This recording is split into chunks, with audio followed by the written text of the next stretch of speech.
Bienvenue sur le plateau du Grand Forum du Patrimoine. J'ai le plaisir d'être accompagné à présent par Jean-Olivier Housset. Bonjour Jean-Olivier Housset. Bonjour Nicolas. Bienvenue sur le plateau, vous êtes fondateur du Centre du Patrimoine et aujourd'hui le Centre du Patrimoine a été récompensé dans le cadre des Trophées du Patrimoine 2025 dans la catégorie Trophée de l'innovation patrimoniale. Félicitations. Merci. Qu'est-ce que ça vous fait d'avoir reçu ce prix aujourd'hui ? Aujourd'hui, ce prix matérialise nos 20 ans, nos 25 ans d'existence. Bien sûr. Ça nous permet également de remercier l'ensemble de notre équipe aujourd'hui, tous ceux qui travaillent dans l'ombre et qui m'accompagnent au quotidien.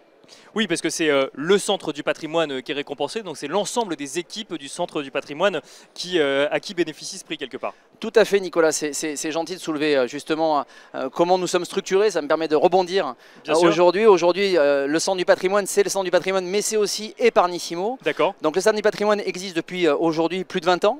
Eparnissimo depuis 14 ans. La particularité, c'est que nous avons deux activités qui coexistent. Une activité de gestion privée traditionnelle et une activité de pure player, Internet, de distributeur finalement de contrats d'épargne en ligne. Parce que Eparnissimo, c'est le pure player dont vous parlez, c'est-à-dire un canal digital finalement dans la gestion de patrimoine. Ça veut dire que les épargnants sont en autonomie sur Eparnissimo ? Alors, on va dire semi-autonome, puisque aujourd'hui, très clairement, nous mettons à la disposition notre expertise de gestionnaire de patrimoine au service du canal digital.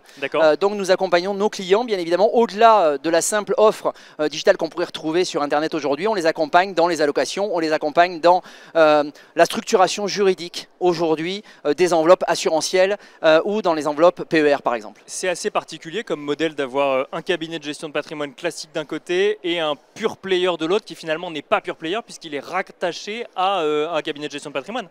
Alors, il coexiste. Aujourd'hui, vous soulevez justement le pari que j'avais fait il y a 15 ans, en disant je suis persuadé qu'aujourd'hui, il y a de la place à la fois pour les cabinets de gestion privée, parce que nous avons une typologie de clients qui ont besoin d'être accompagnés. Et à côté, nous allons faire cohabiter une marque dédiée au canal digital. Et c'est réellement une marque autonome. Et les clients que nous retrouvons à l'intérieur du canal digital sont des clients qui sont autonomes souvent, qui ont un besoin, qui sont parfois avertis, qui sont curieux et qui vont aller chercher une offre spécifique, qui ne veulent pas être embêtés, contrairement à la gestion privée où ils ont besoin d'être accompagnés. Merci beaucoup Jean-Olivier Housset d'avoir été avec nous sur le plateau du Grand Forum du Patrimoine. Félicitations encore au Centre du Patrimoine. On félicite les deux du coup, Centre du Patrimoine et Eparnissimo si je comprends bien. Tout à fait Nicolas, merci beaucoup en tous les cas pour cette interview et cette mise en lumière de nos deux structures. Merci beaucoup et quant à nous on se retrouve très vite sur le plateau du Grand Forum du Patrimoine.